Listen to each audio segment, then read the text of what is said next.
5ই August আমি কি ইচ্ছে করে পালিয়ে গিয়েছিলাম, নাকি আমাকে তাড়িয়ে দেওয়া হয়েছিল? আমি মনে করি এই সত্যটা আপনাদের সকলে জানা প্রয়োজন। সত্যটা আসলে জানেন কি? 5ই আগস্ট যদি আমি দেশ ত্যাগ না করতাম, ছাত্র জনতা যদি সত্যি গণভবনে প্রবেশ করতে পারত, আর সেখানে যদি আমি অবস্থান করতাম, আজ আপনাদের সামনে যে আমি, সেটাও হয়তো সম্ভব হতো না। তারা আমাকে কখনোই জীবিত রাখতো না, গাদ্দাফির চেয়েও করুণ পরিণতি করত। প্রশ্ন হলো, 5ই আগস্ট কেন হতে হলো? দেখুন, 5ই আগস্ট যদি আমি গণভবন ত্যাগ নাও করতাম, তাহলে একটা সময় ওই বাড়ি থেকে আমাকে চলে যেতেই হতো। 5ই আগস্ট না হলে 5 জানুয়ারি, আর তা না হলে 5 এপ্রিল। 16 বছরে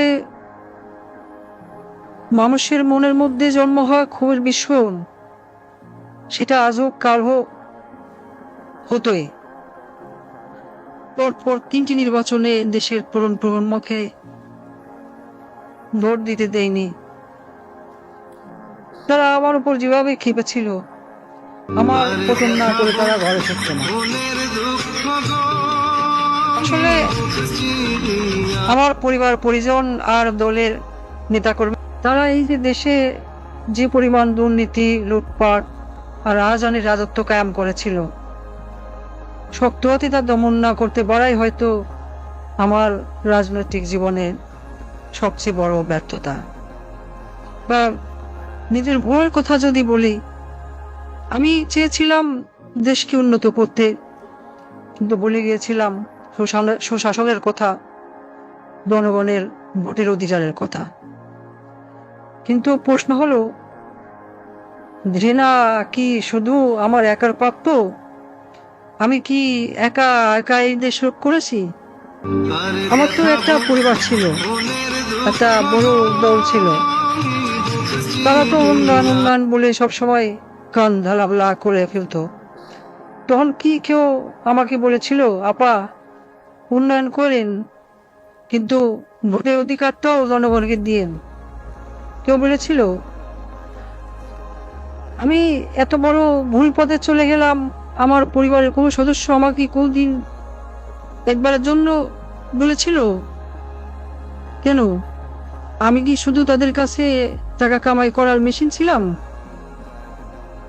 আমাকে ব্যবহার করে শুধু আমার বলে নেতা কর্মীরা পয়সা কামিয়েছে তা কিন্তু না।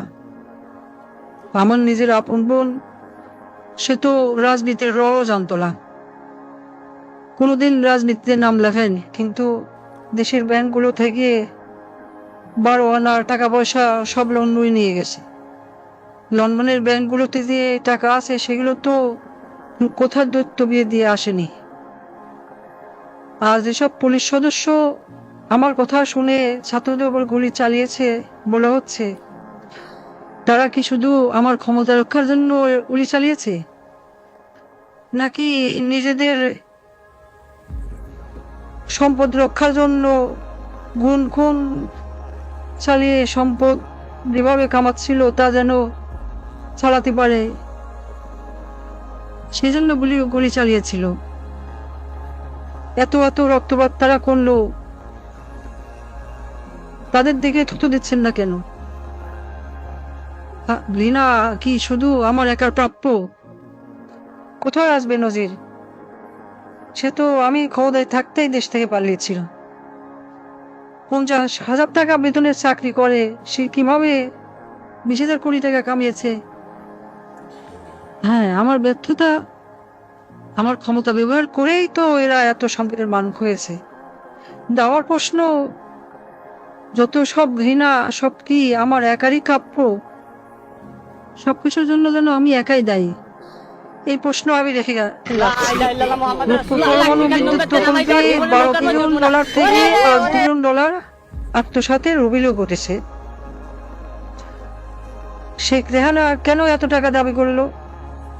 সে রাজনীতি করবে না, কোনো অপকর্মের ভাগ নিবে না, কিন্তু প্রকল্পে প্রকল্পে সাদাবাজি করলো, দেশের ব্যাংকগুলি লুট করলো। কিছু বললেই বলে বাপ তো তোর একার না, শেখ মুজিব আমারও বাপ। আমি বলি দেশ লুট করা বাপের গোদ তুলি না।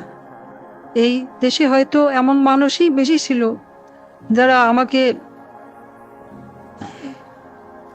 ভালোবাসে নাই, ঘৃণা করেছে, কিন্তু আমার বাবাকে তো ভালোবাসতো। আমার দুঃশাসনে অতিষ্ঠ হয়ে আজ মানুষ আমার বাবা শেখ মুজিবকে নিয়ে কটূক্তি করছে, গালাগালি করছে। কিন্তু একটা আজব বিষয় শুনুন, আমি যে এত বড় ভুল পথে চলে গেলাম, আমার পরিবারের কোনো সদস্য, আমার মেয়ে, আমার ছেলে কোনোদিনও একবারের জন্য বলেনি। তারা আমাকে ব্যবহার করে শুধু টাকা পয়সা কামিয়ে গেল।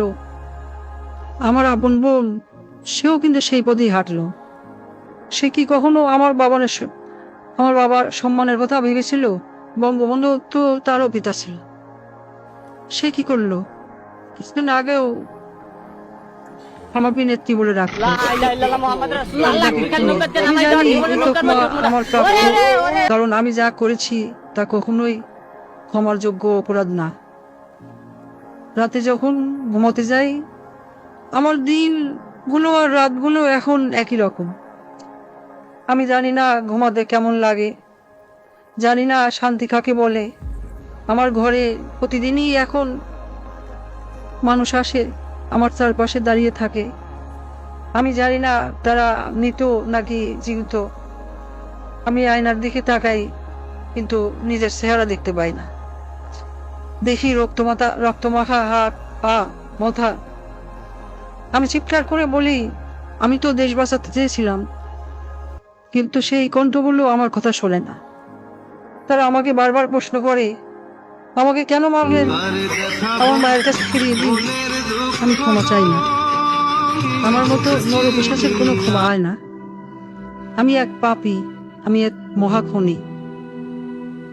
আজ আমি মতিউর রহমান রেন্টুর সাথে গোলা মিলিয়ে বলতে চাই, আমার ফাঁসি চাই। আমি চাই রাস্তার মোড়ে আমাকে প্রকাশ্যে ফাঁসি কাস্টে ঝুলিয়ে হত্যা করা হোক, এ জাতিকে পাপ মুক্ত করা হোক। জয় বাংলা, জয় বঙ্গবন্ধু।